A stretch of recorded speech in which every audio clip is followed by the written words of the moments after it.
Baik, kita mulai saja. Bismillahirrahmanirrahim. Assalamualaikum warahmatullahi wabarakatuh. Selamat Waalaikumsalam warahmatullahi wabarakatuh. Waalaikumsalam warahmatullahi wabarakatuh. metode penelitian bersama saya, Ibu Ai Purbasari. Nah, jadi pada pertemuan ini kita akan diskusi ya, banyak diskusi dan mengobrol saja mengenai tren penelitian. Nah, acuan kita adalah Industri 4.0, barangkali sudah mendengar, ini jargon yang sudah sekian lama ya, sudah sekian tahun lalu kita pernah dengar. Nah, jadi untuk melihat tren masa depan, ya acuan kita bisa melihat ke perkembangan Industri 4.0 ini. Barangkali sudah sering banget ya, sudah pernah mendengar, kita review saja bahwa memang dikatakan Industri 1.0 ini ketika segala sesuatunya masih berbasis mekanikal ya, mekanis ya, jadi ada mesin uap dan lain sebagainya. Kemudian di tahun 1870 mulailah ada mass production, jadi mulai banyak produksi yang secara massal dan lahirnya juga energi electrical energy ya. Itu disebutnya Industri 2.0. Kemudian 1969 ada lompatan lagi di perkembangan industri terkait dengan otomatisasi, lalu tentu saja perkembangan komputer dan elektronik. Nah, maka memang bidang elektronik dan komputer ini booming dan sangat diminati ya, sangat dibutuhkan setelah memang adanya Industri 3.0 ini gitu ya. Otomatisasi artinya segala sesuatunya dipermudah oleh sistem gitu ya, oleh sistem baik oleh komputer dan tentu saja hardware-nya ya. Dan tentu juga peran elektronik sangat besar di sini. Nah, sekarang ya entah nih tahun berapa sebetulnya disepakati mulai bergaungnya Industri 4.0 di mana memang mulailah peran networking, kemudian Internet of Things, lalu cyber physical system itu menjadi ya berkat internet ya, lahirnya internet dan sedemikian dukungan ya, sehingga internet ini betul-betul terus hidup, berkembang dan semakin menjadi bagian dari kehidupan seluruh manusia, sehingga memang semuanya itu tergerak berbasiskan internet ya. Jadi beruntunglah kalian yang lahir belakangan gitu ya, lahir generasi muda atau disebutnya mungkin kalian masuknya generasi Y apa Z gitu ya. Itu semuanya sudah infrastrukturnya sudah memadai ya, sehingga kehidupan tuh menjadi lebih mudah. Nah, ini jadi kita patokannya ke sini. Jadi ada misleading juga ya, industri seolah-olah industri yang kita kenal harus ada pabrik, dengar industri dengarnya seolah-olah pabrik, tapi sebetulnya nggak begitu. Justru peran Industri 4.0 ini banyak didorong oleh lahirnya network ya, jadi internet ini, dan aplikasi-aplikasi ya yang bisa memudahkan kehidupan manusia yang terhubung dengan internet. Nah ini ya, jadi mengacu ke sini saja penelitian-penelitian tugas akhir ataupun penelitian-penelitian dosen ya, banyaknya memang mensupport ke sini. Nah kita kalau diringkas ini materi dari Prof. Eko Indrajit ya, beliau adalah salah satu profesor di Indonesia yang terus mengawal perkembangan atau tren teknologi. Dan beliau meskipun sudah profesor terus belajar ya, jadi di berbagai bidang beliau kuasai. Prof. Eko ini udah berapa kali kita hadirkan ke Unpas. Mungkin kalian belum sempat ketemu ya, tapi kalau ketemu itu biasanya inspire ya, karena selain pengetahuannya yang sangat banyak dan terus berkembang, update ya, beliau juga dari sisi entertain-nya sangat menyenangkan. Kapan-kapan saya undang ya, kapan-kapan saya undang ke Unpas meskipun online. Kalau beberapa kali sudah datang, bahkan himpunan mahasiswa juga pernah mengundang ya, tidak harus dosen, tidak harus prodi. Himpunan mahasiswa juga pernah mengundang beliau ke Unpas. Nah ini dari materi yang pernah beliau sampaikan ke Unpas, bahwa tren teknologi yang mendukung industri 4.0 ini ya, intinya industri 4.0 ini bisa lahir dan terus berkembang berkat adanya dukungan teknologi berupa mobile computing, sosial media, cloud computing, Internet of Things, big data, machine learning, cyber security, dan blockchain. Nah, ini barangkali kata kunci inilah yang kita acu ya, kita pegang sama-sama bahwa ternyata dalam rangka mendukung industri 4.0 kita bisa berperan atau berkontribusi di salah satu hal-hal tersebut di bawah ini ya.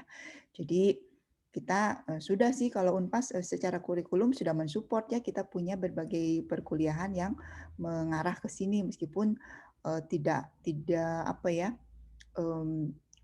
ada yang masih kuliah pilihan gitu ya, dan ada yang memang masih implisit di mata kuliah tertentu, tidak dijadikan eksplisit mata kuliah. Tetapi sebetulnya kita semua menyadari bahwa tren pendukung industri 4.0 ini harus dikuatkan oleh hal-hal di bawah ini, sehingga memang mahasiswa diharapkan juga bisa berkontribusi di sini. Nah, tentu saja ada tren yang lain ya, dari penelitian itu kan tidak hanya teknologi yang mendukung industri 4.0, kita juga punya penelitian-penelitian hal lainnya yang masih terkait dengan keinformatikaan. Nah, tentu saja gitu ya. Tetapi yang ingin saya ceritakan di sini adalah yang memang mendukung industri 4.0 berdasarkan referensi dari Prof. Eko Indrajit. Nah, sebelum saya cerita mengenai 8 itu ya, itu sekilas aja, dan sebetulnya yang 8 tadi barangkali kalian juga sudah pernah mendengar dan mendiskusikan ya, banyak sekali paparan terkait industri 4.0 dan tren teknologinya. Saya mau cerita aja bahwa kita sebagai orang informatika ya, sebelum kita memutuskan ingin membuat apa, berkontribusi apa, tentu saja kita harus melihat perkembangan segala sesuatunya gitu ya, tidak boleh kuper. Karena kalau enggak kita menjadi orang yang apa ya, tidak punya wawasan yang cukup luas. Nah, kita mulai dari ini ada angka-angka yang menunjukkan bagaimana perkembangan banyak hal. Di sini saya tunjukkan pengguna internet ya. Jadi banyak organisasi yang menghitungkan ya bagi berbagai perkembangan kemajuan khususnya internet. Kalau di Indonesia itu ada yang namanya APJI ya, APJII. Nah, organisasi tersebut juga setiap tahun melakukan survei sehingga mendapatkan data ya, data yang menunjukkan bagaimana sih perkembangan internet khususnya di Indonesia. Nah, jadi kita selalu mulai dari penelitian yang sudah dilakukan oleh orang lain ya. Kita lihat data seperti apa. Jadi bisa kita lihat ya di sini dari grafik ini penetrasi internet di tahun 2020. Nah, saya belum menemukan yang rilis 2021 ya. Nanti kalau sudah ada kita update. Dan Indonesia sendiri ternyata 64% ya. Jadi kebayang nggak sih 64% dari seluruh penduduk Indonesia mengakses atau sudah terhubung ke internet. Ya, kebayang ya. Ada berarti yang tidak terhubung, yang mungkin masih di daerah tertinggal, itu tidak terjangkau, sehingga memang pemerintah itu banyak sekali program-program yang mengupayakan agar supaya internet ini bisa sampai ke pelosok. Ya. Banyak ya, kalau dari segi infrastruktur ada yang namanya Palapa Ring. Nah, silakan googling ya, apa itu Palapa Ring. Itu menghubungkan koneksi ya, se-Indonesia. Seperti kalau kalian pernah ingat sejarah Gajah Mada yang sumpah palapa ya, yang pengen menghubungkan seluruh kerajaan di waktu itu sih, kerajaan. Nah, sama Palapa juga seperti itu. Jadi, tapi ini cukup besar, 64% ini cukup besar ya kalau kita lihat di grafik, ini kita ada di sini gitu. Yang paling negara maju tentu saja banyak, hampir seluruhnya terakses ke internet. Tapi jangan lupa negara maju juga barangkali ini negara kecil. Kita harus ingat juga penduduk Indonesia itu banyak banget ya. Kita juga harus lihat bahwa 64% ini total 174 juta orang ya. Oke, ya, ini wawasan pertama. Silakan. Jadi saya hanya menunjukkan ini salah satu cara mencari angka, mencari data, dan kita seorang akademisi harus selalu update terkait hal-hal yang perkembangan keilmuan kita, ya. Jadi di googling aja, dan ini salah satu referensi yang saya pegang. Nah, jadi ini Internet Growth Ranking itu pertumbuhan populasi mengakses internet, ya. Jadi kalau di Indonesia ini 17% pertumbuhannya tahun 2020, ya. Angka data tahun 2020 artinya ada pengguna baru sebanyak 25 juta. Banyak banget ya, 25 juta terhubung ke internet. Nah, ya, jadi kita bisa lihat Amerika sendiri perkembangannya kecil. Kenapa? Ya karena mungkin dari awalnya sudah banyak yang mengakses, sehingga pertumbuhannya memang tidak seolah-olah tidak lebih besar dari Indonesia, tapi secara angka total ya mungkin justru negara maju ini sudah tadi ya hampir 90% terkoneksi ke internet. India juga cukup tinggi ya pertumbuhannya, 23%. Oke, nah Irak juga 55%, mungkin selesai perang ya. Ini ada yang 122%, jadi artinya lebih banyak dari penduduknya ya, barangkali banyak gadgetnya gitu. Nah, kita juga bisa lihat ya, ini kenapa kita perlu tahu, karena berarti kita bisa melihat bahwa orang mengakses ke internet itu bisa sampai 9 jam 45 menit ya. Itu Filipina, itu rata-rata ya, dan ini dari responden survei. Kalau rata-rata dunia 6 jam. Kita sendiri berapa jam ini ya? Nah, ini kenapa kita perlu tahu, karena ini peluang kita untuk kalau kita punya ide, ingin membuat produk, bagaimana memasarkannya. Atau kita ingin meneliti sebetulnya bagaimana sih perilaku manusia, khususnya di Indonesia, terhadap internet ini. Jadi salah satu data yang diambil, yang disurvei adalah time per day spend using the internet. Saya sendiri lebih dari 9 jam ya, saya akui. Lebih 12 jam pun lebih. Jadi hampir kecuali istirahat tidur ya. Jadi all the time. Ya banyak sih rapat Zoom ya, diskusi dengan teman, ngajar, nyari bahan, semuanya akses internet. Saya bisa mengklaim saya lebih dari 12 jam. 12 jam ya. Jadi sisanya istirahat, sisanya mengurus keluarga ya. Tapi karena pandemi mungkin ini naik nih. Kalau di data yang 2021 mungkin rata-rata dunia juga naik ya. Ini menunjukkan betapa kehidupan itu berubah ya. Sehingga kita ketika memilih tren penelitian atau memilih keminatan ya, ini juga harus diperhatikan agar supaya kita tetap bisa mengikuti perkembangan zaman ya. Nah, ini berarti kita bisa rangkum kalau di Indonesia sendiri, ini boleh nih jadikan bahan untuk kalau ingin membuat produk yang dipasarkan ya. Nah, ini kita rangkum datanya seperti ini. Jadi orang Indonesia tuh sekitar hampir 8 jam sehari mengakses internet. Secara populasinya 64%, peningkatannya yang tahun kemarin ya. Saya belum dapat data yang baru nih. Ini makanya baru dibikin slide ini karena nyari data yang baru belum bisa saya update. Itu 17% ya kenaikannya, dan pengguna internet user on any device ya, device apapun di Indonesia itu 175 juta. Nah, berarti kita lihat ya, jadi kalau berikutnya ini data mobile. Jadi dari tadi rata-rata kan dunia 6 jam ya. Ternyata yang menggunakan mobile 4 jam, diantaranya 4 jam. Jadi kita bisa lihat penggunaan mobile sedemikian banyak ya, semuanya terekspos. Nah, mungkin kita tahu banyak banget yang pakai HP, tapi kan kalau nggak pakai data nggak enak bicaranya ya. Orang-orang akademisi harus punya referensi data. Nah, ini juga yang saya ingin tumbuhkan ke kalian, bahwa seorang peneliti kalau ngomong ya, kalau bicara harus ada referensi. Dan alangkah bagusnya referensi itu berupa angka yang memang sudah nggak usah dari kita, tapi dari organisasi yang memang capable. Caranya gimana? Ya kalian mau googling aja itu mah Wah, luar biasa sekarang mah bahan-bahan semua ada di internet ya, tidak usah survei sendiri. Jadi 4 jam 46 menit orang mengakses mobile. Artinya apa? Ya sudah ketebak ya. Wah, ini peluang untuk ini apa?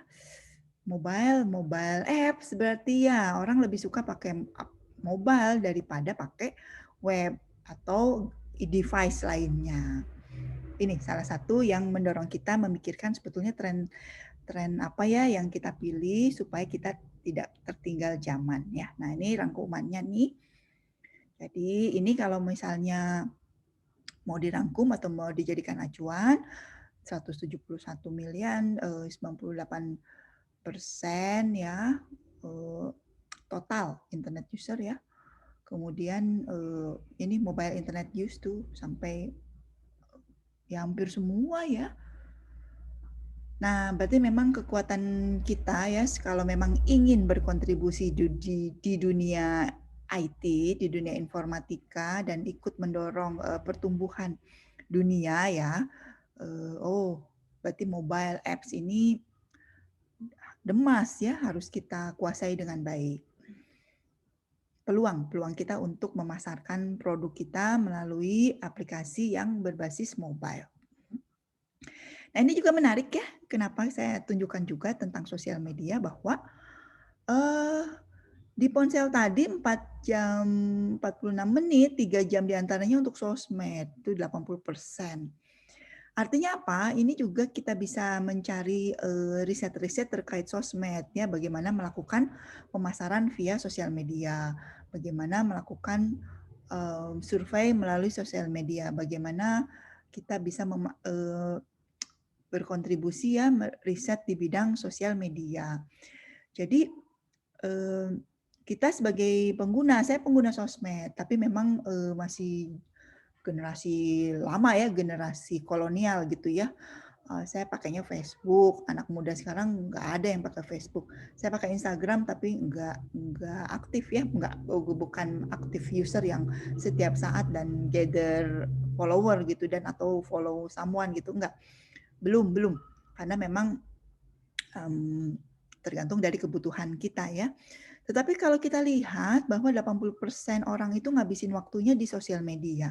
Berarti memang kita harus banyak-banyak nih memahami dunia sosial media, tidak sekedar user ya, tapi memanfaatkan sosial media untuk berbagai kepentingan. Kalau jadi user juga boleh ya, jadi influencer, jadi selebgram, whatever it is ya, tapi yang penting kita punya tujuannya. Apa nih? Kita mau sibuk di sosial media ini untuk apa? Untuk branding diri kah, untuk menjual produk kah, untuk membuat network, atau apa gitu ya. Karena kita bisa juga mendapatkan penghasilan di sosial media tentu saja ya. Kakak kelas kalian yang angkatan 2006 barangkali sudah kenal ya. Aldi itu membuat Instagram apa namanya sih? Saya lupa namanya yang buat di Insta Story itu ya. Nah itu dia sampai punya 1 juta follower dan sebetulnya dia bisa mendapatkan banyak sekali manfaat baik secara finansial ataupun secara langsung ataupun tidak langsung gitu ya. Dan ini menurut saya sangat menarik gitu ya bahwa ada peluang lain untuk kita berkontribusi.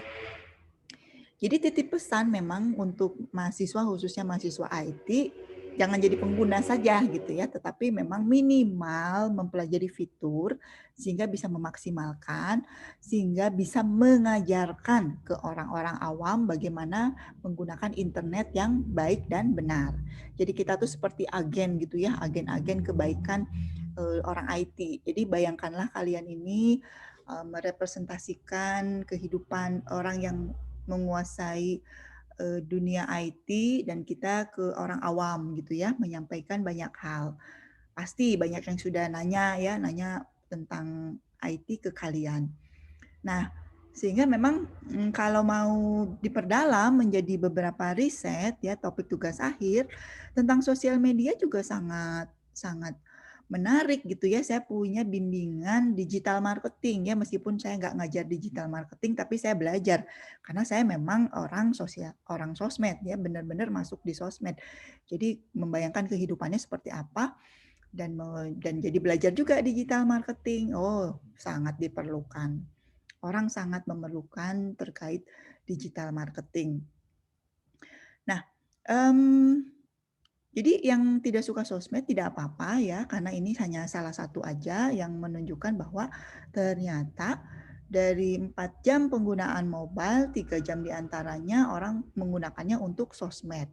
Ya, sehingga peluang kita untuk memperdalam tentang sosmed ini bisa sangat bermanfaat ya. Mungkin saya harus cerita juga ya, terkait sosmed ini banyak yang memanfaatkan keriuhan sosial media untuk mencari informasi, mencari tren. Nah, kalau trending topik di Twitter ya, trending topik atau di YouTube tuh trending. Nah, itu sebetulnya bisa kita gunakan untuk membantu berbagai kepentingan, misalnya promosi ya, atau sales, atau kalau karena zamannya kita pemilu ya, pemilu pun banyak melihat dari tren di sosmed. Jadi luar biasa sosial media itu betul-betul bisa merepresentasikan orang ya, karena memang banyak sekali penggunanya. Ya, kalau di Amerika tuh udah benar-benar dimanfaatkan sosial media tuh untuk ya kampanye mereka ya, sehingga memang dan mengubah persepsi orang gitu, sehingga mengajak orang memulai dari memperkenalkan sampai mengajak sampai mengubah ya. Nah, ini peran sosial media. Jadi penelitiannya apa aja terkait sosial media? Oh, banyak ya. Saya dari zaman udah lama ya, kakak kelas kalian, mencari tren di sosial media. Jadi kita waktu itu masih Twitter sih ya, belum Instagram, masih Twitter yang lebih booming, dan kita mencari ke apa disebutnya tuh ya, sederhananya ya, ketertarikan orang terhadap tren brand tertentu ya. Nah, itu kita ngambil data dari Twitter. Caranya gimana? Caranya gampang, karena Twitter membuka API-nya, jadi kita bisa mengambil semua tweet lalu kita olah. Nah, ngolahnya gimana? Itu ada yang namanya materi data mining ya. Data mining. Nah, ada kuliahnya di kita data mining. Nah, jadi ini cerita-cerita dulu aja ya, silahkan kalian boleh nanti diskusi dan bertanya-tanya. Jadi data di sosial media itu bisa kita manfaatkan untuk mencari berbagai hal.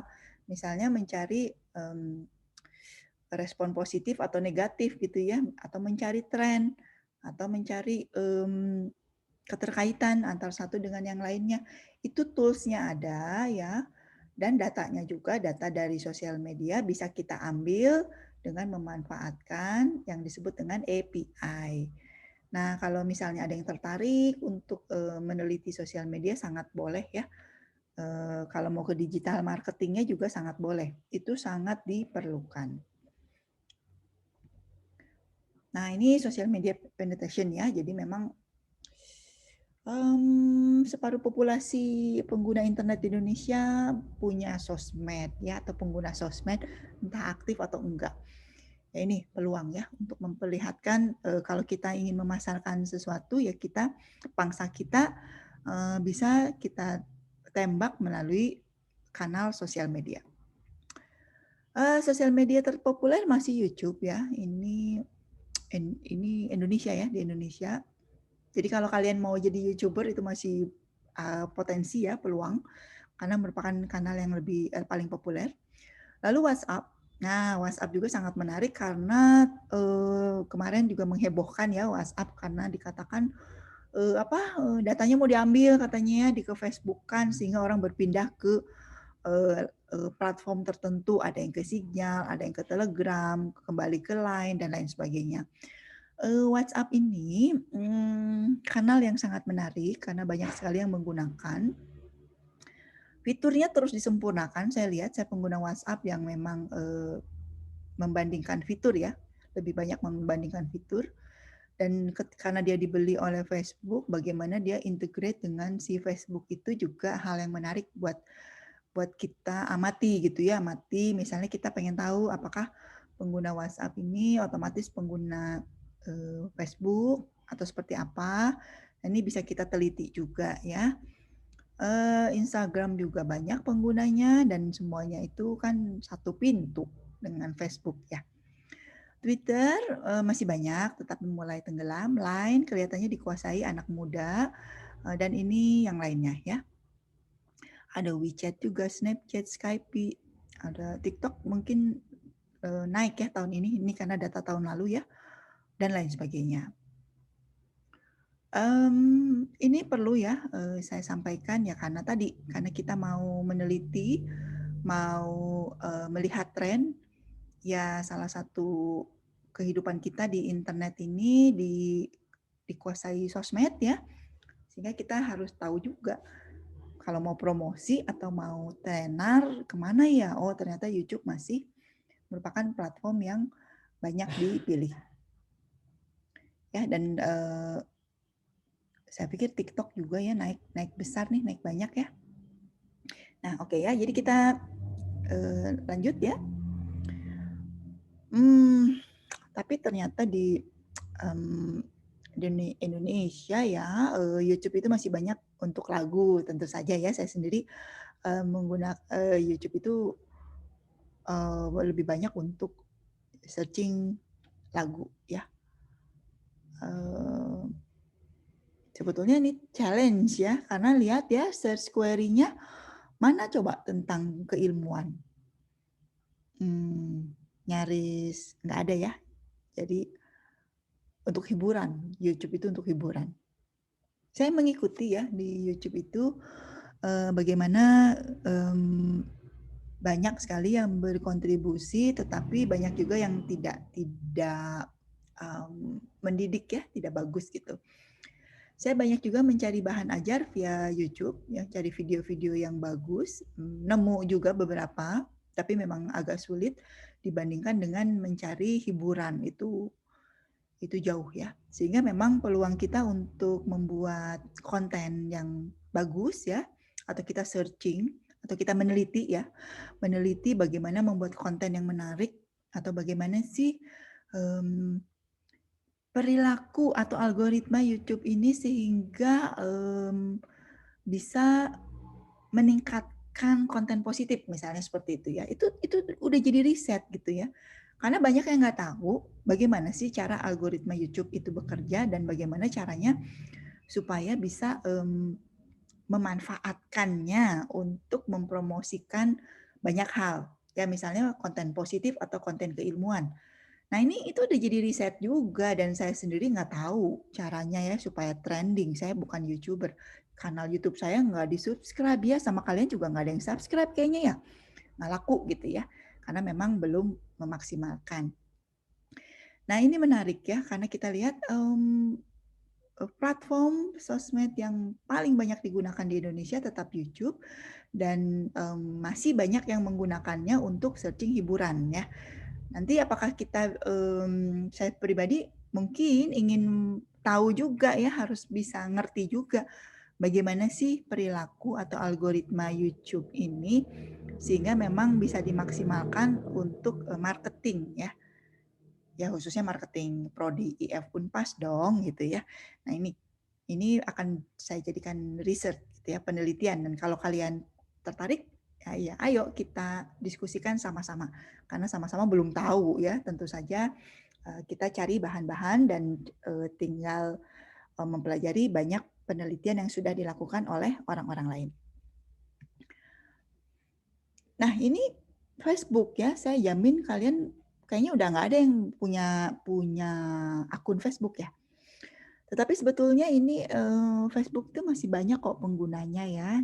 Mungkin generasi saya ya pertama kali diperkenalkan sosmed dulu tuh namanya Friendster ya, kemudian mati dan Facebook ini survive terus berkembang. Saya sering cerita kenapa saya menggunakan Facebook karena sebetulnya saya tertarik melihat fitur-fiturnya ya. Fiturnya tuh terus berkembang. Luar biasa gitu. 2016 baru saya nyobain live YouTube. banyak yang belum tahu. 2016 itu saya ingat ya, waktu itu kita ada raker, Unpas ada raker, lalu ada hiburannya dan saya bikin live gitu ya, live dari acaranya gitu. Banyak kolega-kolega lain yang nanya, gimana caranya, gimana itu, kenapa? Oh, jadi 2016 itu. Nah, itu contoh-contoh seperti itu. Dan kalau kita orang algoritma ya, pasti tertarik dengan searching. Harusnya ya. Kalau searching di Google, kalau kalian searching pakai Google itu udah enak banget, nyaman banget. Kita ketikkan apapun dia sudah membantu banyak ya.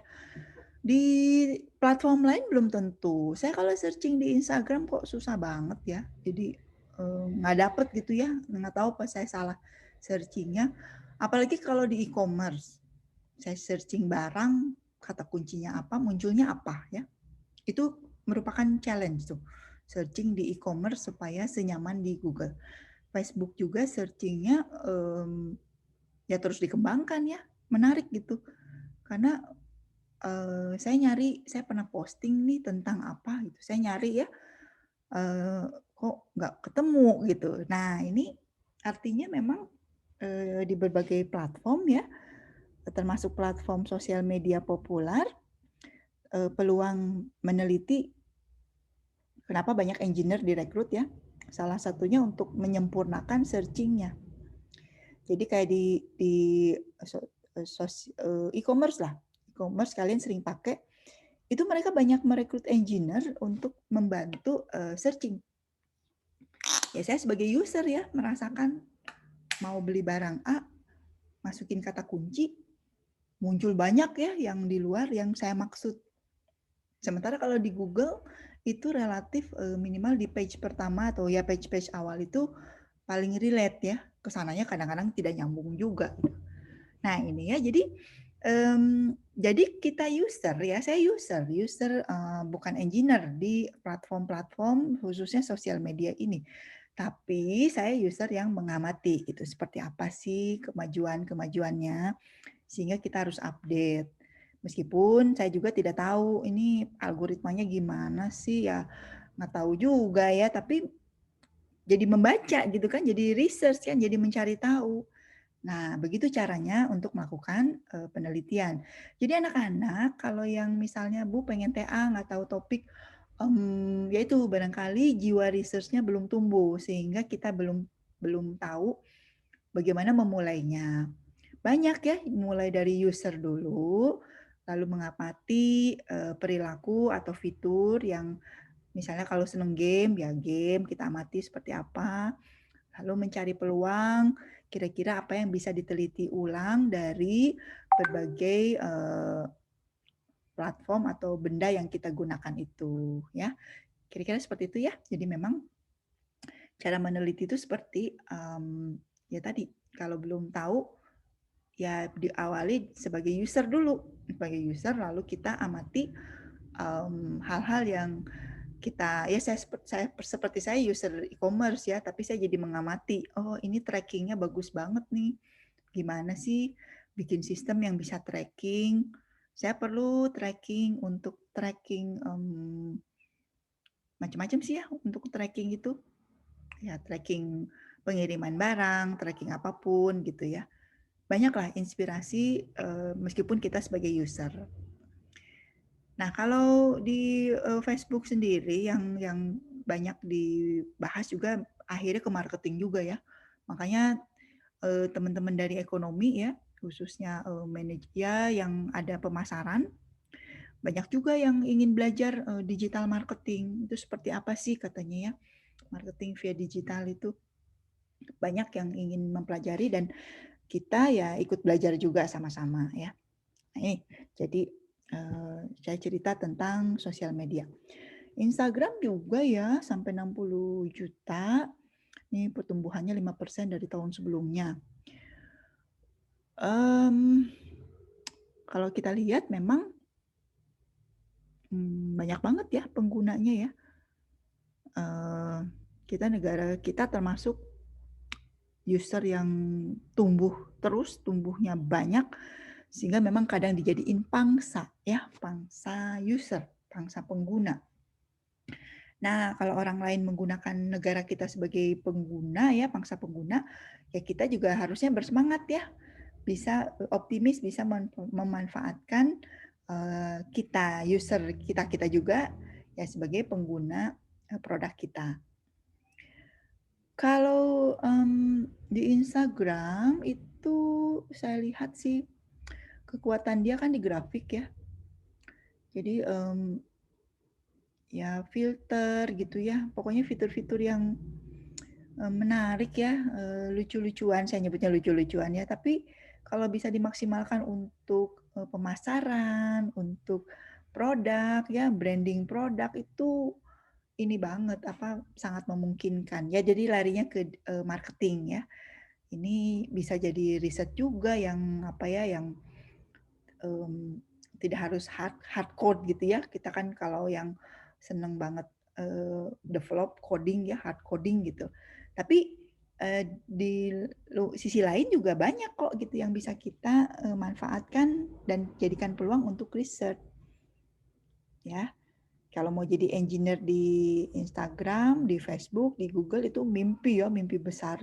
Saya sih itu pengen banget gitu ya, punya mahasiswa yang bisa menjangkau gitu ya, bisa jadi engineer di platform-platform yang biasa kita gunakan ya, di e-commerce, di sosial media. Nah, tapi kalaupun sebagai user, kita bisa mencari inspirasi dan ya mungkin membuat sendiri yang lebih sederhana atau apapun lah ya. Jadi itu bisa menjadikan tren atau wawasan lah minimal ya. Twitter ternyata cukup banyak juga ya meskipun mulai pertumbuhannya tidak terlalu besar, sudah mulai ditinggalkan. Kenapa? Ya apa enaknya sih 256 karakter ya maksimalnya seperti itu, terlalu pendek ya. Jadi orang berpindah ke platform lainnya. Nah, e-commerce nih yang seperti yang saya sampaikan, jadi Indonesia ini ternyata tertinggi ya dari pengguna e-commerce. Jadi beneran deh orang Indonesia itu juara kalau di e-commerce nih tahun lalu sebagai pengguna ya, user. 88% dari seluruh pengguna internet yang ada di Indonesia ya. Luar biasa ya. Jadi kita banyak banget gitu pengguna e-commerce. Nah, ini jadi peluang juga kita entahlah. Jadi misalnya kita mempelajari e-commerce yang sudah ada perilakunya seperti apa atau mengcompare kita mengadakan kajian terhadap e-commerce yang ada di kita seperti apa dibandingkan dengan e-commerce yang ada di luar negeri. Ya, jadi riset terkait e-commerce itu bisa mulai dari develop sampai juga mengkaji perkembangannya seperti ini ya. Mengkaji juga fitur yang terus dikembangkan, mengkaji juga komparasi dengan e-commerce lain. Bisa juga meneliti tadi yang saya cerita ya, saya terkesan sekali dengan searching-nya gitu ya. Searching di berbagai atau kita mengkaji interaksinya ya tentang UX ya, user experience-nya di berbagai e-commerce yang biasa kita gunakan. Jadi tidak harus develop ya. Kita mengkaji dari berbagai sisi pun sudah bisa jadi riset. Kenapa? Karena riset itu kan sebetulnya yang utamanya ada manfaatnya ya. Dan semakin banyak orang yang terbantu oleh riset kita, ya riset kita secara manfaat semakin tinggi gitu. Dan orang kita lihat ya, banyak sekali ya pengguna e-commerce. Nah, jadi kita memberikan wawasan atau meriset apapun ya terkait e-commerce, insya Allah kalau dipublis banyak orang yang merasa terbantu. Jadi manfaatnya akan besar. Nah, begitu ya caranya memandang riset itu. Bisa juga kita lihat berbagai sisi ya, tidak harus development. Sama mobile juga ya. Mobile e-commerce adoption. Jadi percentage of internet user age 16 sampai 64 who say they bought something online via mobile device in the past month. Jadi survei ini menunjukkan yang disurvei itu membeli sesuatunya itu ya ke e-commerce itu via mobile. Ya, jadi kembali ke bagaimana mobile. Ya kita juga gitu ya, enakan rebahan ya.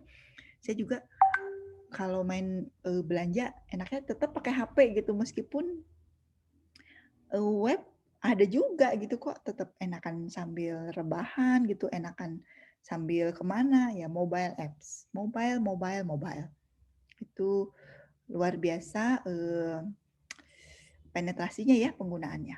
Nah, jadi kita bisa simpulkan seperti ini. Di berbagai any device ya, di mobile ataupun web, 93% ya orang tuh e-commerce activity-nya. Kemudian dia visit an online retail store on the web ya, any device nih. Kemudian purchase, beli juga banyak ternyata ya, yang lihat-lihat banyak, yang beli tetap 88% ya. Made an online purchase via a laptop or desktop computer cuma 25%. Dan made an online purchase via mobile device 80%. Artinya apa? Ya, kalau kita ingin membuat sesuatu atau meneliti lah, minimal meneliti e-commerce, ternyata memang banyaknya di mobile ya. Saya sendiri pikir-pikir pernah sih ya bikin mobile apps, tapi masih dibantu oleh mahasiswa. Karena kalau web saya bisa gitu ya, kalau web saya bikin sendiri masih bisa lah gitu ya. Tapi kalau mobile masih dibantu. Kenapa? Karena memang telat ya, mobile programming itu nggak di zaman saya, di zaman kalian ya generasi setelah saya lah. Jadi saya belajarnya telat gitu ya. Jadi udahlah minta tolong aja. Tapi kalau melihat tren seperti ini kelihatannya saya harus bisa juga ya. Kita akan pelajari tools-tools yang memudahkan untuk mendevelop mobile application ini, karena 80% pengguna e-commerce itu purchase atau belanjanya itu ternyata via mobile ya, tidak web. Jadi kalau bikin kayaknya mendingan mobile gitu ya. Ya contohnya saya jadi mikir kan, kalau pendaftaran mahasiswa baru harus ada mobile application-nya nih gitu ya, supaya lebih memudahkan karena orang lebih suka via mobile. Nah, itu contoh ya. Kalau ini mah e-commerce kategori ya, kalau teman-teman anak-anak yang ingin berbisnis e-commerce bisa nih melihat ya tren-tren apa sih sebetulnya yang banyak dicari ya, atau banyak yang menghasilkan. Ternyata apa? Video games ya. Wah, ternyata ya mungkin trennya ke sana. Saya sih belanja baju ya, ternyata 937. Oh, sorry. Baju tetap tertinggi itu billion. Saya lihat satuannya yang salah ya. Ini billion, itu million ya. Juta juga ya. Kalau million kita bacanya sama-sama juta sih. Baju ternyata ya fashion ya. Game terakhir ya. Di top 8 ini game terakhir.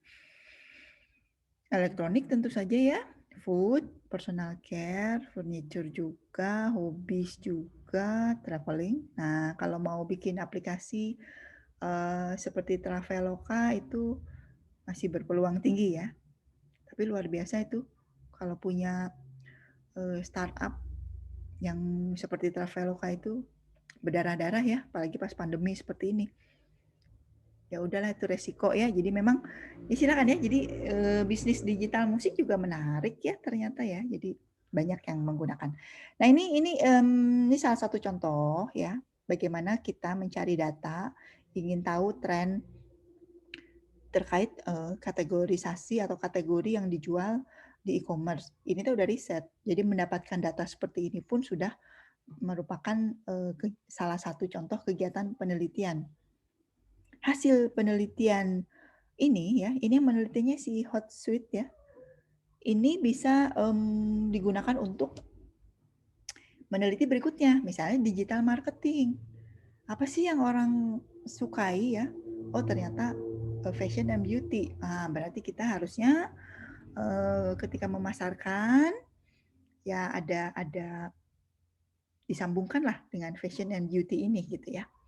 Nah ini jadi ini data ini dibuat ya berdasarkan research ya survei ke terus tentu saja ke user. Kemudian hasilnya bisa digunakan lagi untuk research yang lain, misalnya untuk digital marketing. Nah kira-kira seperti itu ya. Nah tapi ini menurut Alexa ya, ini Alexa itu salah satu yang mendata ya, melakukan riset penelitian most visit website. Saya sendiri nggak pernah ke Okezone ya, kok bener bisa sebanyak ini. Google ya, Google 12 million, YouTube banyak juga ya, Tokopedia. Ini luar biasa ya Tokopedia. Banyak banget yang mengunjunginya ya. Nah, anak-anak kenapa saya nunjukkan data seperti ini? Ya researcher tuh harus begini. Dan kita nggak harus kita yang mencari data, kita juga bisa mencari data ke tempat lain ya. Contohnya ini data yang sudah diolah, yang sudah didapatkan oleh Alexa ini ya.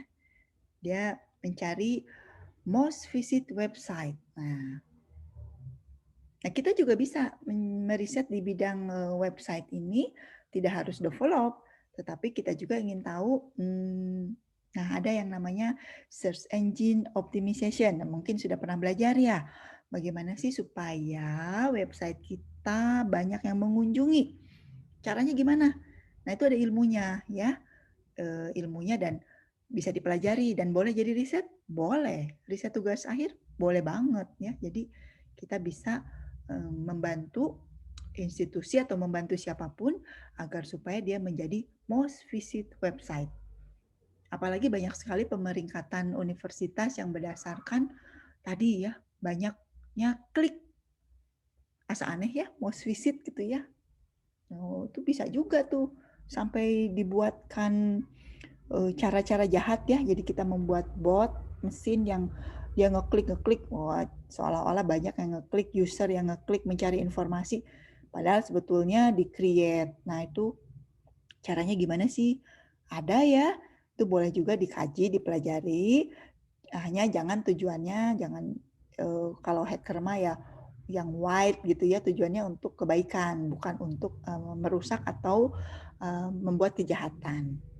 Ya, jadi most visit itu orang neliti ya, pengen tahu sebenarnya siapa sih, itu udah jadi riset. Nah, berikutnya pengen tahu juga gimana sih caranya supaya bisa jadi most visit. Ada ilmunya dan kita belajar. Boleh jadi riset tugas akhir? Boleh banget, itu mah selalu relevan, selalu diperlukan. Misal ya, pemanfaatan search engine optimization untuk website di Fakultas Ekonomi dan Bisnis, mau di fakultas lain. Itu pasti orang Fakultas Ekonomi dan Bisnis seneng banget, karena dibantu kan.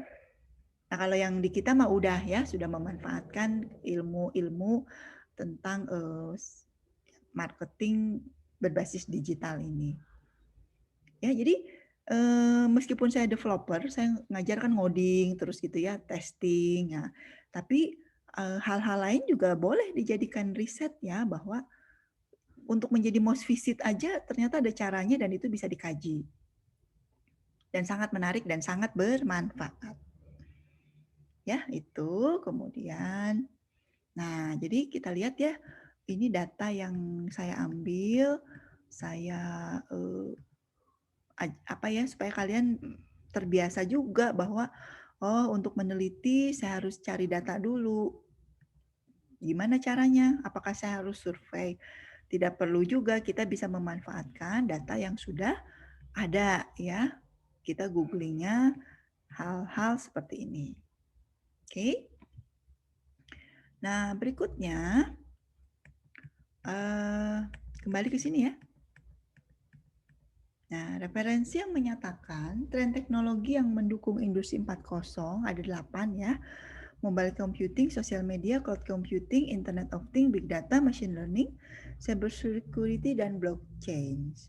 Apakah kita harus selalu mendevelop menjadi programmer di ke-8 ini? Enggak juga ya. Kalau jadi research ya, baik research tugas akhir atau research seorang dosen, tidak harus membuat, tidak harus mengkonstruksi.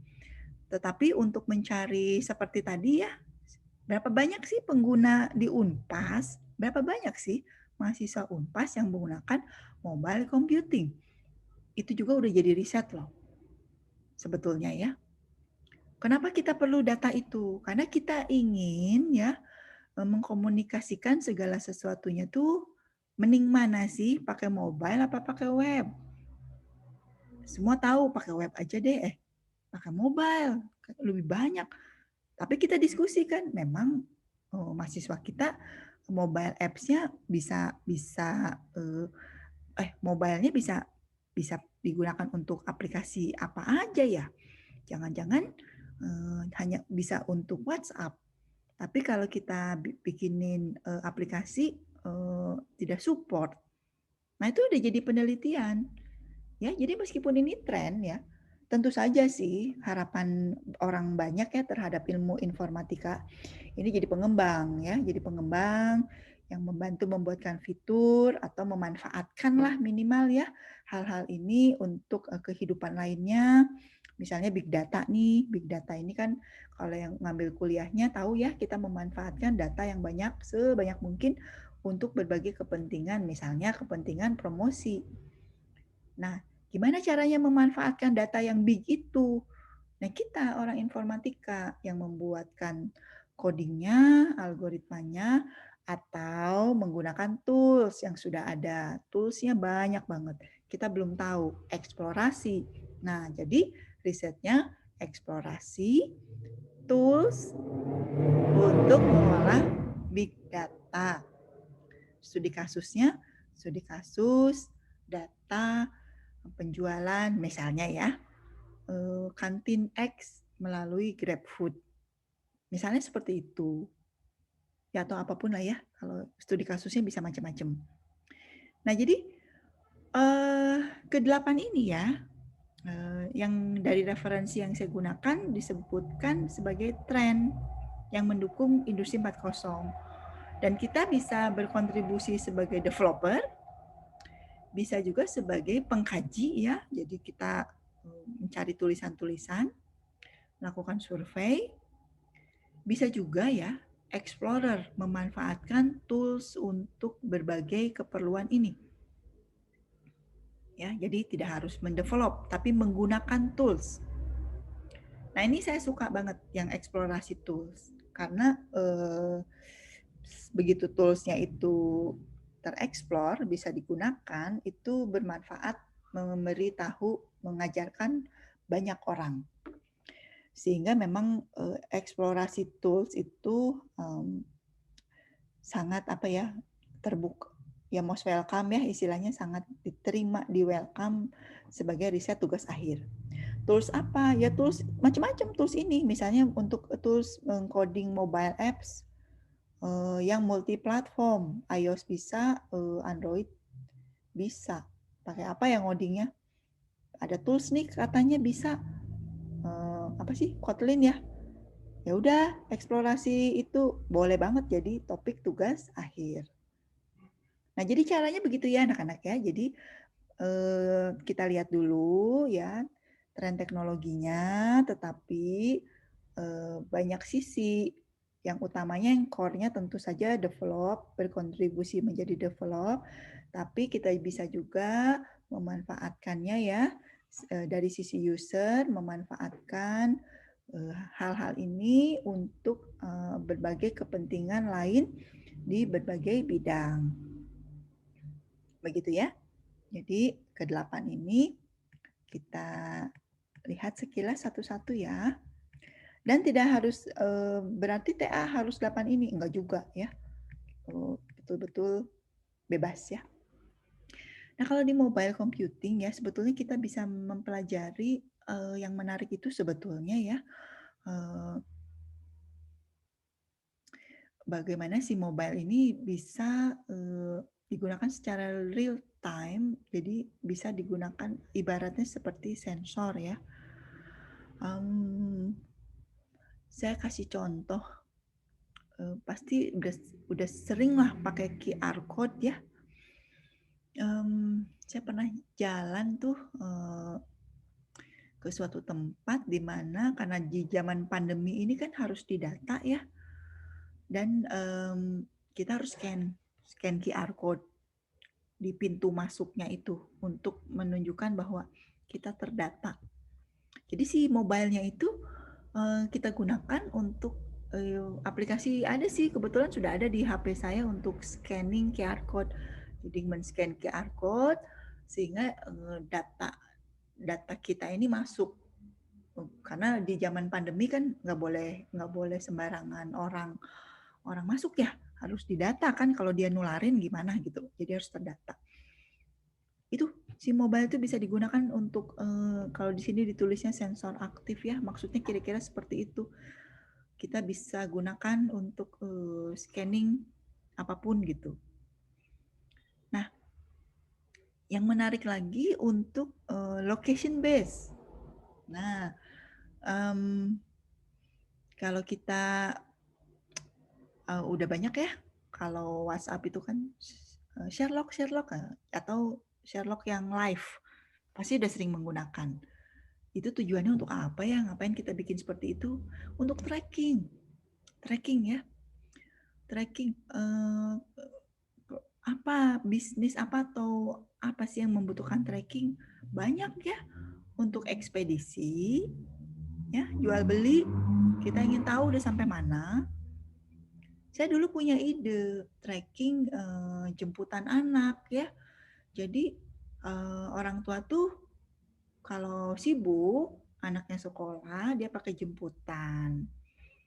Tapi kan kalau kita ingin tahu anak saya udah sampai mana ya, kalau kita nelfon supir lagi nyetir, sibuk dong. Kalau kita nge-WA supir, lebih nggak bisa lagi ya. Kalau anaknya nggak bawa HP, nah jadi idenya seperti itu kira-kira. Jadi ya pokoknya mah idenya butuhnya seperti itulah, bisa mengetrace sudah sampai mana sih anakku gitu ya. Gimana caranya nih? Saya punya apps jemputan. Oh, apps jemputan ya. Oh, sudah sampai sini dia. Oh, kena macet di sini nih. Kepantau gitu ya, kepantau. Ya kalau kita pengguna enak ya Gojek tuh sebagai contoh nyata kita mempelajari kehidupan tren teknologi ya. Udah sampai mana nih? Saya kirim Gojek ke anak.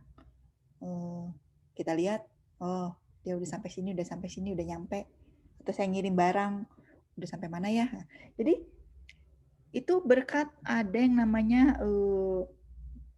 GPS ya, dan ada cara memanfaatkannya. Kita namanya location based ya, location based development, si peta dan lain sebagainya itu ya. Bahkan ada kuliahnya ya, kuliah pilihan ya. Kalau nggak sempet ngambil nggak apa-apa ya. Tapi kalau sempet ngambil, ikut ngambil aja karena itu kalau yang seneng banget mobile computing diarahkan ke location base ini juga sangat bermanfaat ya. Ya bisa macam-macam mobile apps itu ya untuk aktivitas yang dilakukan dengan handphonenya. Kita bisa melog ya, sebetulnya logging orang-orang tuh pakai HP biasanya untuk apa gitu ya. Itu bisa kita research juga. Atau orang itu biasanya yang seperti tadi ya, data yang tadi menggunakan mobile apps untuk apa sih? Kita tadi lihat ternyata untuk e-commerce banyak juga tuh 80%. Mungkin game, banyak banget tuh untuk game ya. Itu juga riset ya, kita riset ingin tahu aktivitas apa saja yang orang lakukan terhadap mobile mereka ya. Dan kita bisa membuatkan mobile computing ya gitu untuk kebutuhan orang-orang tertentu, orang-orang tersebut. Sekarang ya, saya cerita juga ya, apalagi pandemi gini, terkait tele itu jauh artinya ya, itu dari dulu perlu ya, ini terkait dengan bagaimana sebetulnya Indonesia ini kan tidak merata ya, banyak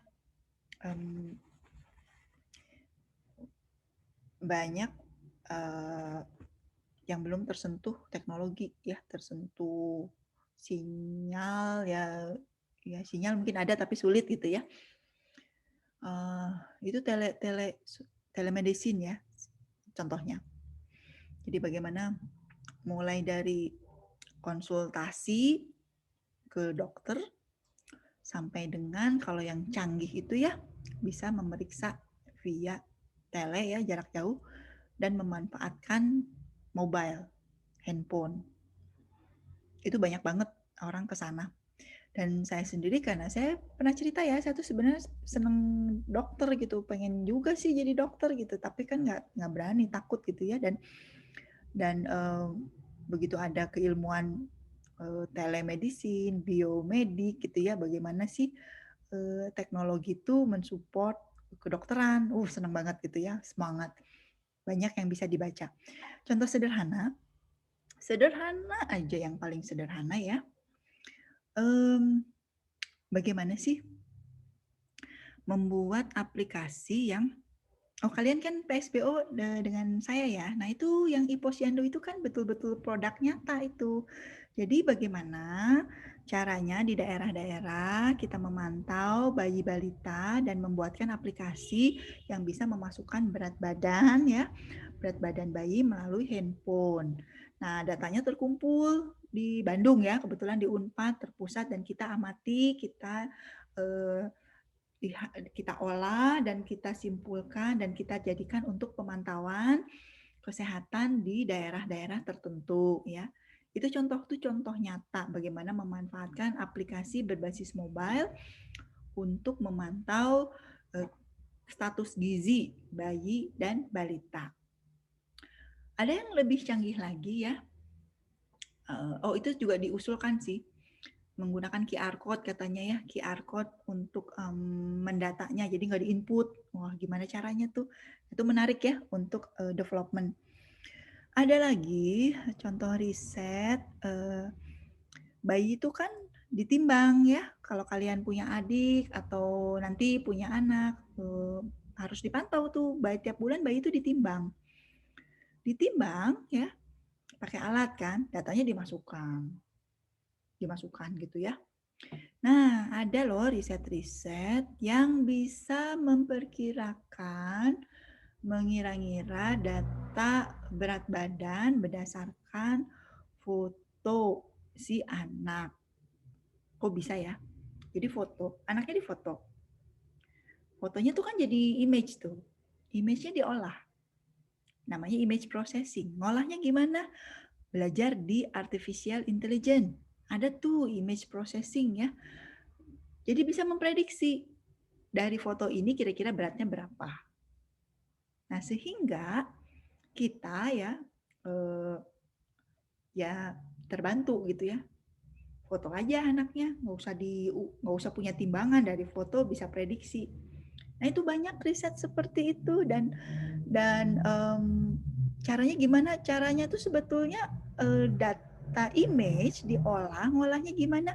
Udah ada algoritmanya, bahkan sudah ada toolsnya.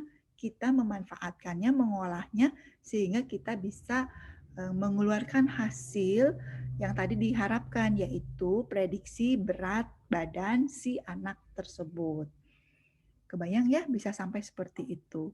Nah ini kalau saya pribadi itu sangat antusias untuk topik-topik seperti ini ya, memanfaatkan mobile di berbagai bidang lain. Nah, kalau kalian mungkin harus dibimbing ya. Kalau ke bidang lain harus ada pembimbingnya. Kalau riset dosen, kita langsung berkoordinasi, berdiskusi dengan teman-teman di bidang lain.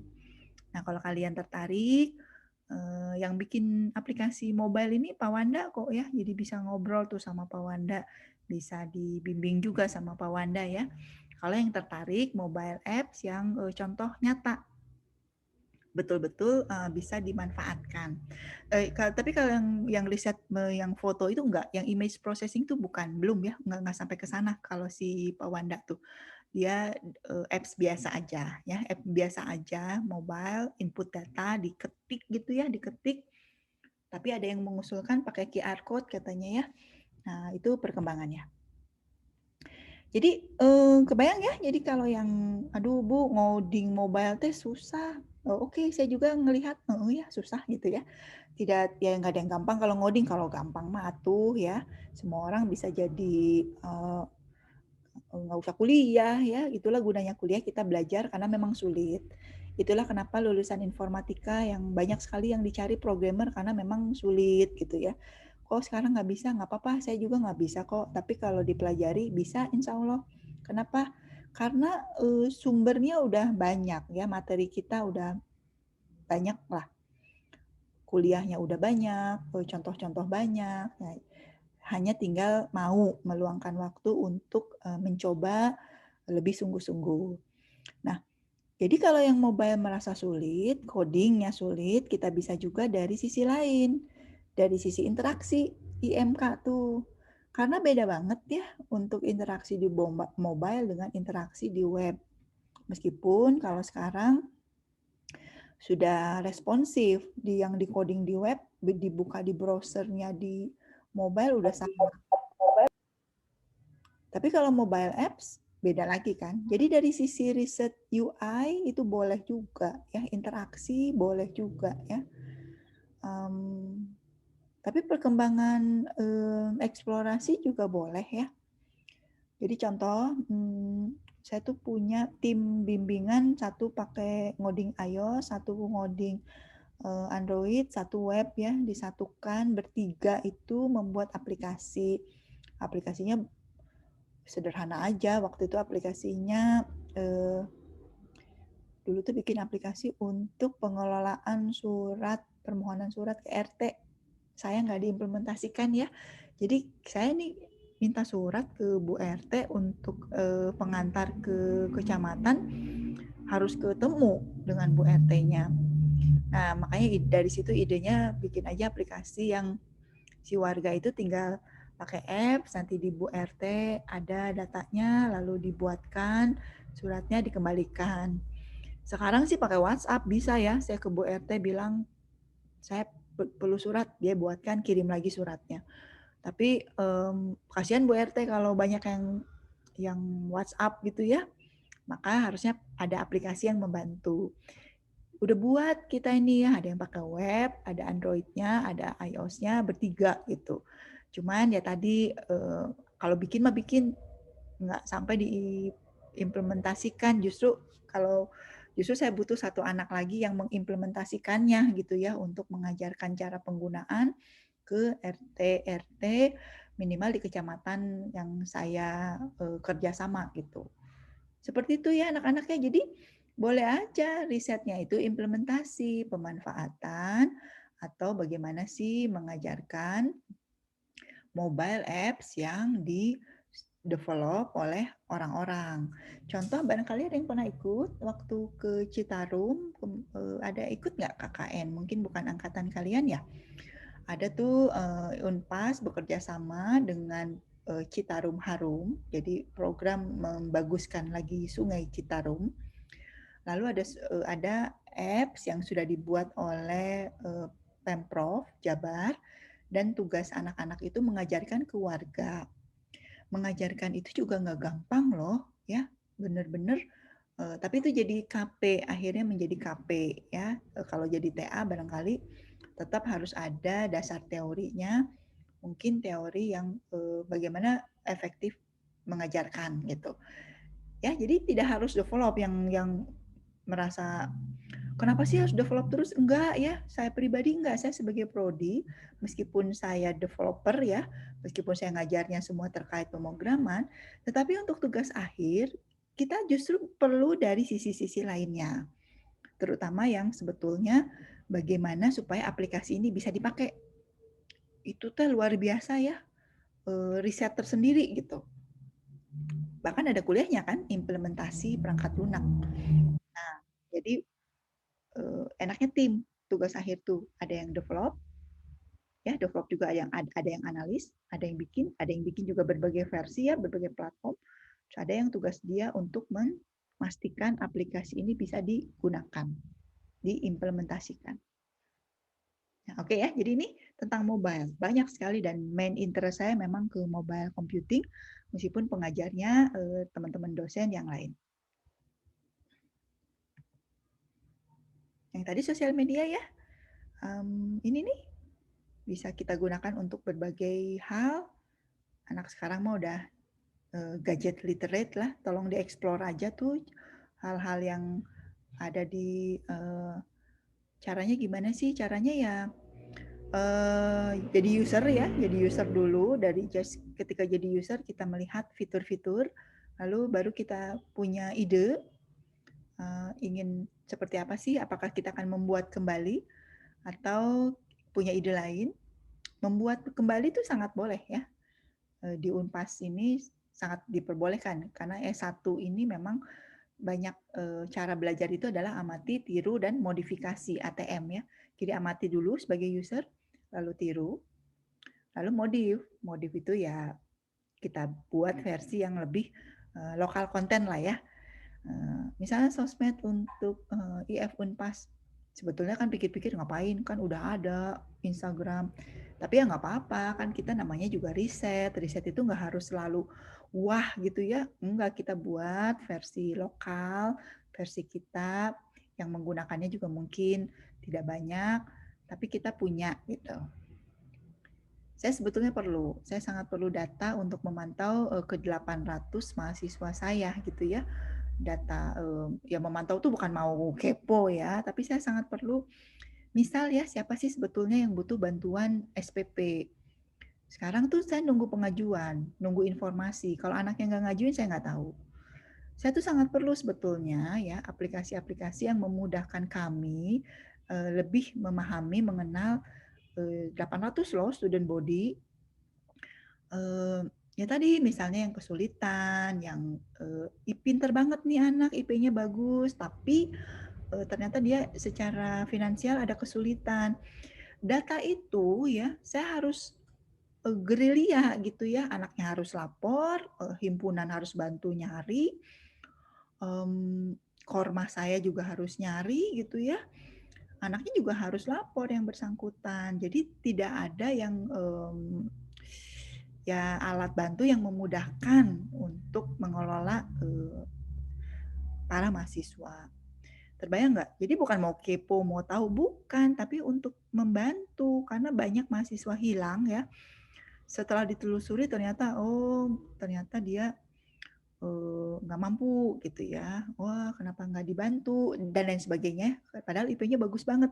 Nah itu contoh-contoh ya bagaimana memanfaatkan sosial media untuk berbagai kebutuhan. Boleh develop sendiri dari awal, kecil, tapi termanfaatkan, atau yang sudah ada tapi tersambung dengan data mahasiswa di kampus.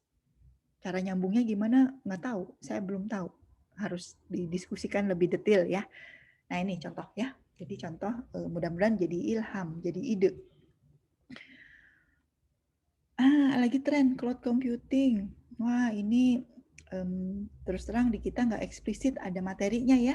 Sehingga kemarin ketika ada program MBKM, Merdeka Belajar Kampus Merdeka, yang dari Bangkit, ketika dia mengusungkan cloud computing, Saya antusias sebetulnya, sangat berharap salah satu di antara mahasiswa saya ikut program tersebut dan mengambil tentang cloud computing supaya jadi ada yang belajar gitu ya, dan nanti kita eksplorasi atau kita pelajari sama-sama di kampus. Karena trennya ke sana. Nah, kita belum ada mata kuliah yang khusus tentang cloud computing. Ya prinsipnya bahwa sebetulnya udah lama sekali nih trennya. Dari yang paling sederhana bahwa kita menyimpan data itu di cloud ya, di awan. Contohnya pasti udah sering pakai Google Drive. Nah, itu kan contoh yang menunjukkan bahwa kita menyimpan data di Drive, di Google-nya Drive itu cloud. Tapi sebetulnya tidak hanya menyimpan data, kita bisa menggunakan spreadsheet sama-sama ya. Kok bisa ya? Bisa, bahkan seharusnya ya kolaborasi. Kalau kita punya tim bikin dokumen, ya dokumennya tuh satu dan ditaruh di cloud sehingga bisa diedit bersama-sama. Kok bisa nggak saling timpah? Bisa, karena memang si cloud ini ya secara fitur menyiapkannya ke arah sana. Tapi tidak sebatas itu, banyak gitu ya kita bisa membuat aplikasi yang ya dibayangkanlah seperti si Google Doc ya, Google Doc itu gitu. Kalau sekarang saya masih manual loh, bikin dokumen, saya kirim ke yang lain, update, kirim lagi. Pikir-pikir, menit tidak memanfaatkan cloud gitu ya. Sebagai user pun saya tidak terbiasa gitu, masih manual. Kalau bikin dokumen lebih pede di komputer sendiri, baru saya email gitu ya, atau baru saya upload di Drive, lalu yang lain mengakses. Kok nggak taruh di Google Doc ya, diakses sama-sama. Nah, itu sebagai user pun kita masih banyak yang belum terbiasa, belum tahu caranya. Terus dari sisi keamanan gimana gitu ya, masih belum. Nah, ini peluang kita riset untuk minimal ya riset awal ya, survei ya. Seberapa banyak sih orang yang sudah menggunakan? Jangan-jangan nggak ada. Bu Ai aja enggak gitu ya. Contoh ya. Oh, berarti mungkin, oh ternyata enggak, kalau di kalangan dosen udah familiar ini, di kalangan mahasiswa malah udah banyak digunakan. Nah jadi mulai dari mengenal apa itu cloud computing sampai beride membuatkan aplikasi yang bisa digunakan bersama-sama via cloud. Luar biasa ya. Nah ini mudah-mudahan menjadi ide juga. Kalau Internet of Things, semuanya terhubung ke internet. Wah, video-video tentang IoT ini banyak banget ya, menarik. Dan topik-topik risetnya juga sebetulnya banyak ya. Bahkan di Unpas juga banyak. Kuliahnya juga ada, kuliah pilihan kalau tertarik. Nah, jadi untuk sederhananya ya, saya selalu mencontohkan gini. Yang paling sederhana aja. Kalau kebutuhan saya. Kalau saya kan kalau belum pandemi kan hampir tiap hari tentu saja ke kampus ya. Saya ninggalin rumah, apakah sudah terkunci atau belum gitu ya. Saya pengen meriksa. Atau yang saya risaukan justru tanaman saya. Saya harus berangkat pagi banget. Saya nggak sempat nyiram. Saya pengen nyiram, nyampe ke kampus saya nyiram dulu nyiram nggak ada orang di rumah. Saya nggak punya tukang kebun, nggak punya orang jaga rumah. Jadi saya nyiram pakai lewat internet. Caranya gimana? Di tanaman saya sudah disiapkan itu pipa-pipa yang nanti bisa nyala atau terbuka atau nutup gitu loh. Ya. Nah, menggerakkan nyala atau tertutupnya itu via internet dari manapun juga. Caranya gimana? Ada caranya bertahap ya. Mulai dari si pipa-pipa itu ada sensor mekanik ya, ada sensor, ada mekanik. Kemudian dari situ tersambungkan ke komputer yang ada di rumah ya. Komputernya juga bisa komputer yang memang spesifik ya, khusus untuk keperluan itu, atau komputer biasa. Nah, dari situ komputernya tentu saja harus terhubung ke internet sehingga bisa diakses dari manapun juga dari tempat kita berada ya. Nah, kurang lebih perjalanannya seperti itu. Kita sudah bikin ya prototype sederhana aja ya. Ada tuh tim kami ya membuat alat siram otomatis, ya lucu aja ya, bisa nyiram. Dan ini bagusnya tim. Meskipun saya ada bimbingan angkatan 2011 ya, udah lama banget. Dia bikin lampu, paling jadi contoh tuh lampu, nyalakan dan mematikan lampu dari jarak jauh. Dan dia membuat maketnya ya, membuat sensor lampunya. Jadi hanya prototipe aja, contoh aja, tidak dipraktekkan ke yang sesungguhnya gitu. Dan kemudian dikelola ya, dikelola dari aplikasi baik mobile maupun website. Nah, dasarnya memang ada kuliah kita microcontroller ya, karena itu untuk memahami bagaimana sih secara hardware-nya. Kalau hardware-nya sudah tersambung ke komputer, ke aplikasi, yang aplikasinya sih sebetulnya di-develop sama. Kalau web ya web development. Kalau mobile ya mobile development. Kira-kira seperti itu. Nah, ini sangat terbuka ya. Jadi IoT ini masih orang banyak membicarakan, mendiskusikan. Larinya nanti jadi smart apapun ya. Smart city, smart building, smart office, nah yang seperti itu ya. Nah ini mungkin kalau yang ikut pengenalan di kita juga ada ya di kampus, grupnya itu student club yang membahas IoT, ada ya, silakan untuk berdiskusi lebih detail. Tapi saya encourage artinya mendukung ya, kalau anak-anak pengen IoT, gimana caranya? Saya menganjurkan tim minimal berdua, satu yang khusus ke ininya ya, ke sensor dan lain sebagainya, satu lagi ke apps-nya. Tetap harus ada yang apps-nya. Jadi nggak bisa hanya sensor masuk ke komputer. Dari komputer itu, data yang masuk tadi diolah lagi supaya mudah dioperasikan oleh user. Saya nggak menunjukkan gambar perjalanan sistemnya ya, tapi mudah-mudahan terbayang ya, meskipun dari cerita ini. Dan ini saya support kalau ingin riset-riset terkait Internet of Things, bisa mulai dari kajiannya dulu ya, analisis sistemnya dulu secara umum, secara besar, baru nanti detil-detil apa saja yang harus dipersiapkan. Ya, jadi ini bisa kolaborasi berbagai bidang minat ya.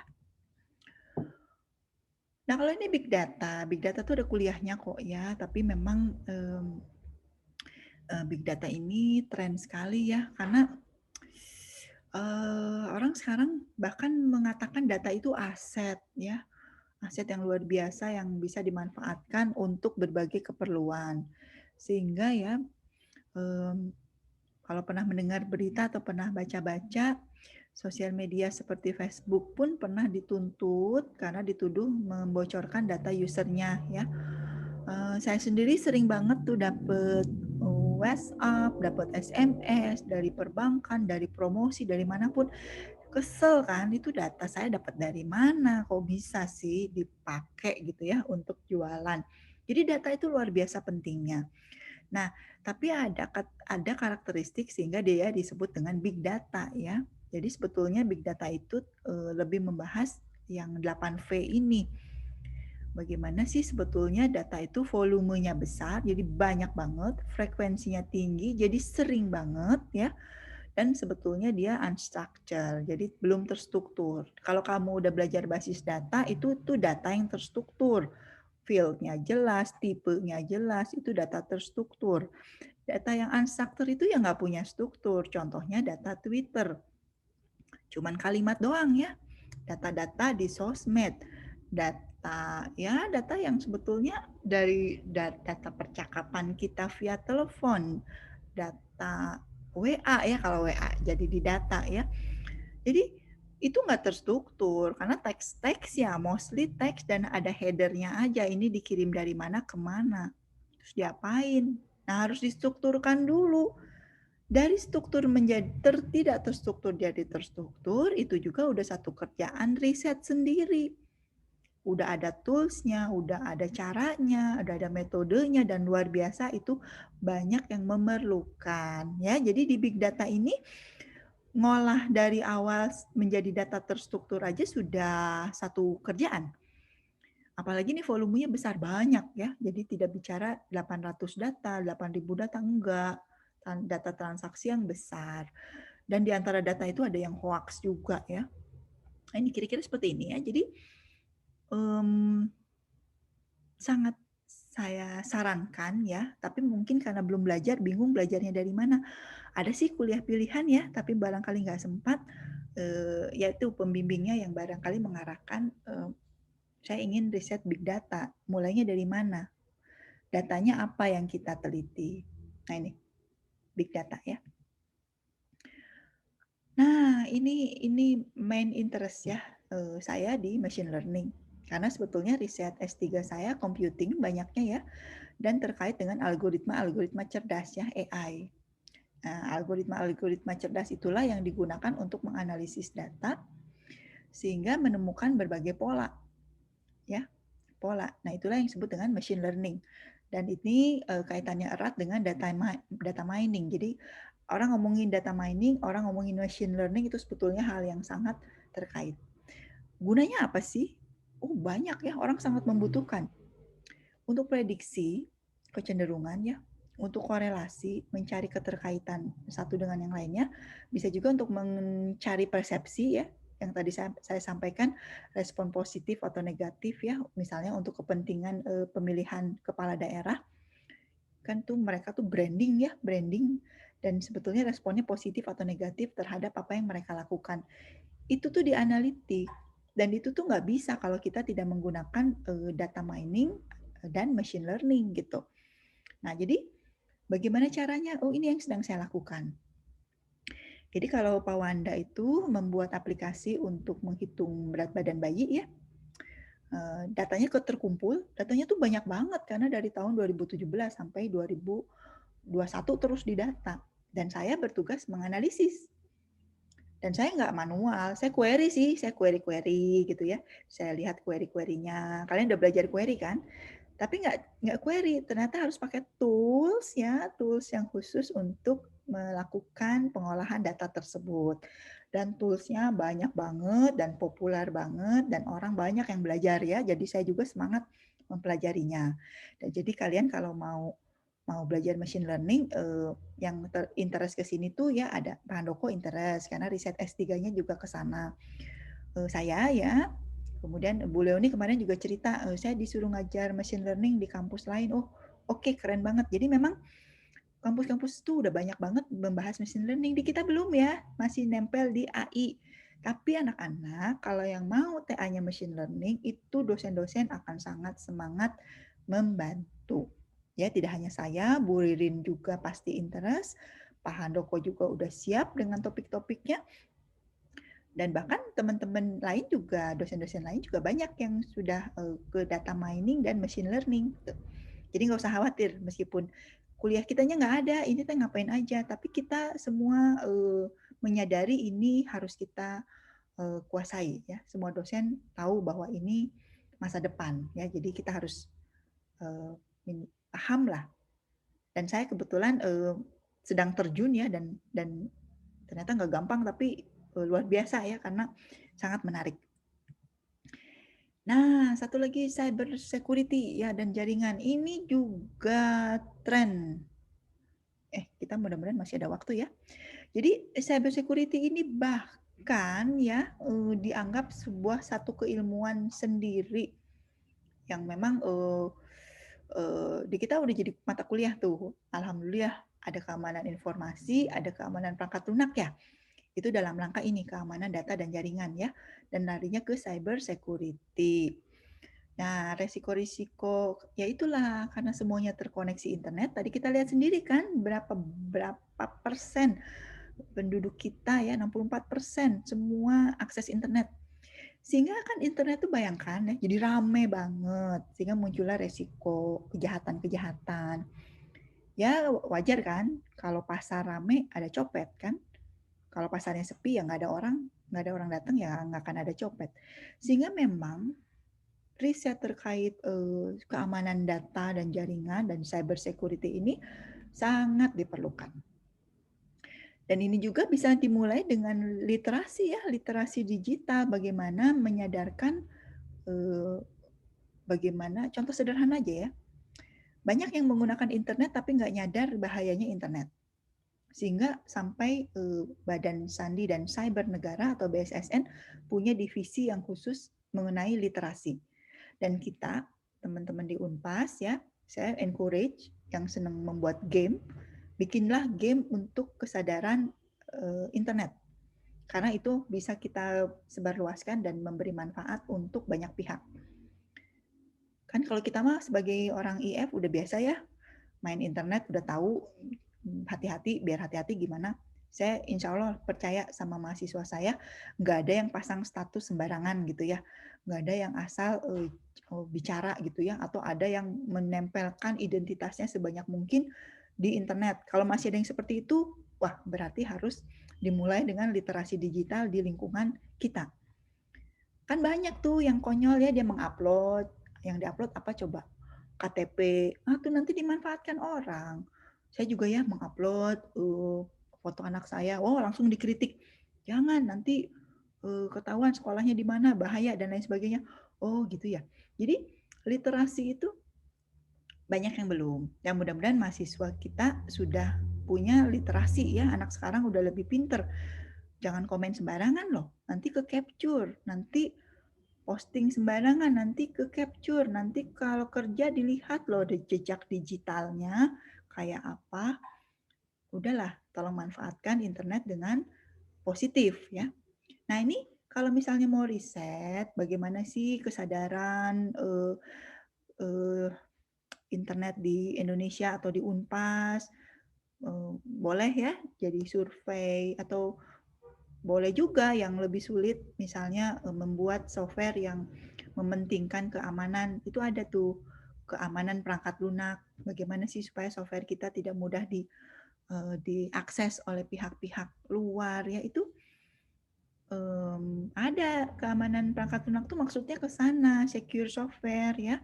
Jadi banyak ya, banyak yang bisa dieksplor, dan saya juga sangat mengencourage anak-anak yang senang sekali security untuk TA-nya di sini.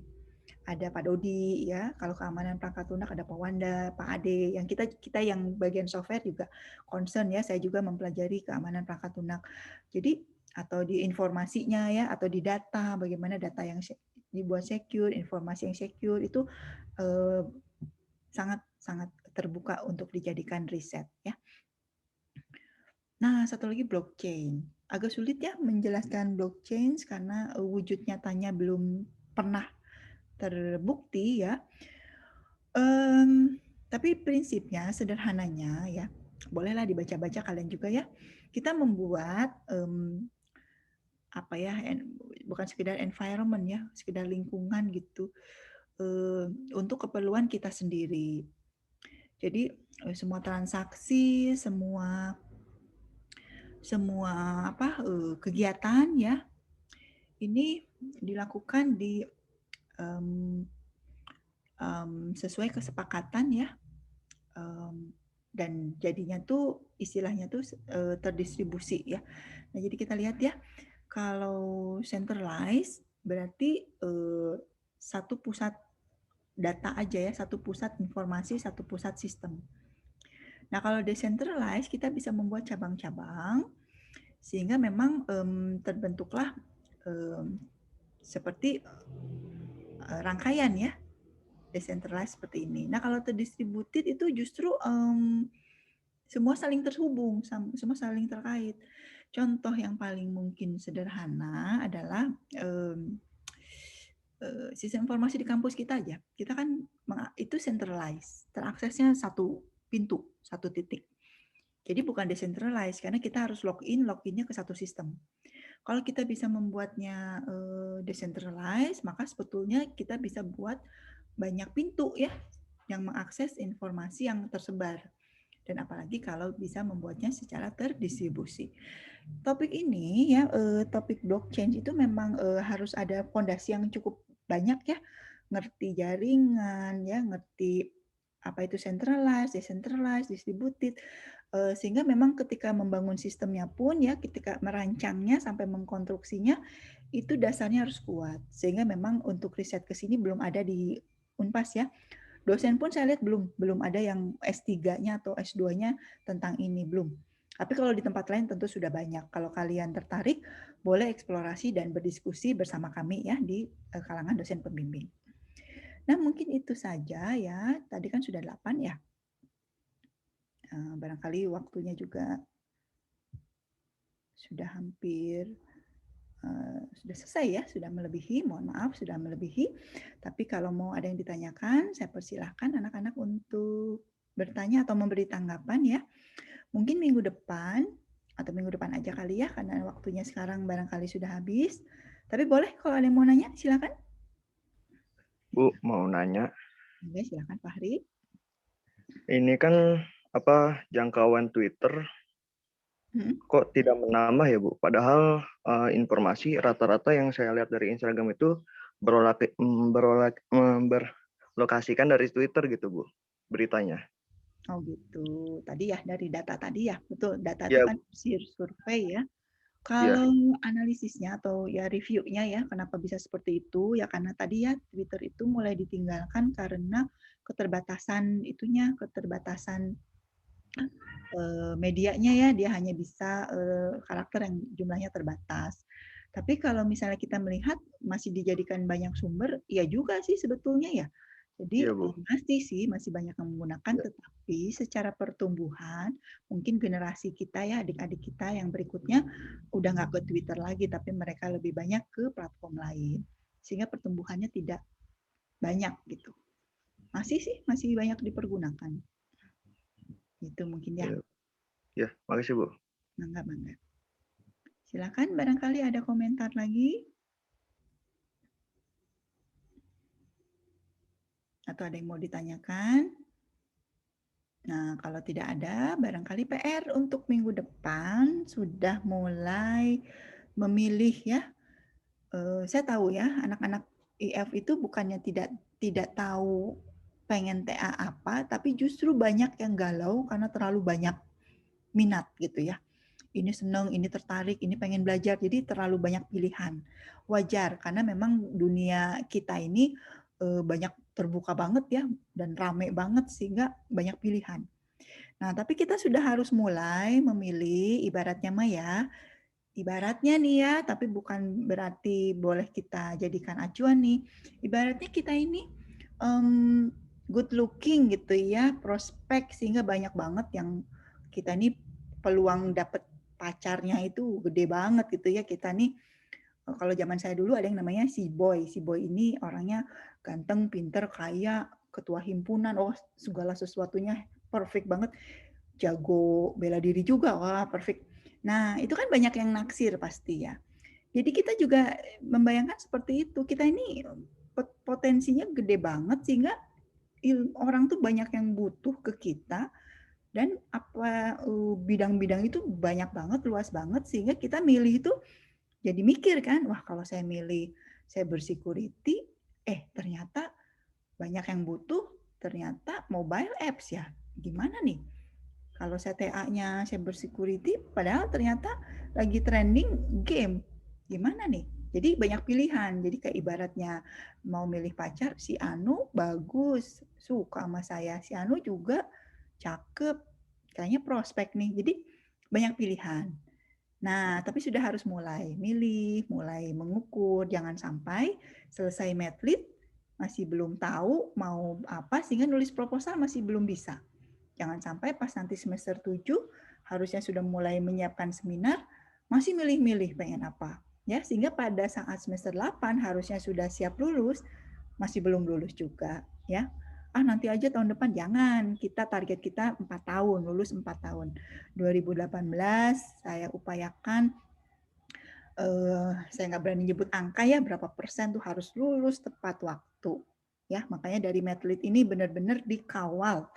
Ya, dosen-dosen udah sepakat, semangat, benar-benar dari Medlit kita upayakan anak-anak sudah punya gambaran, saya mau apa TA-nya.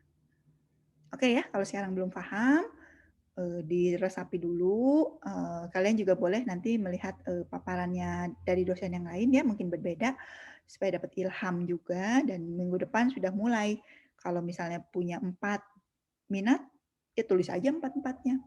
Tapi kalau sudah, Bu, saya mah mantap tentang mobile aja, ya udah, bagus gitu ya. Nanti kita semakin mengerucut, mencari, membantu, ujung-ujungnya adalah proposal.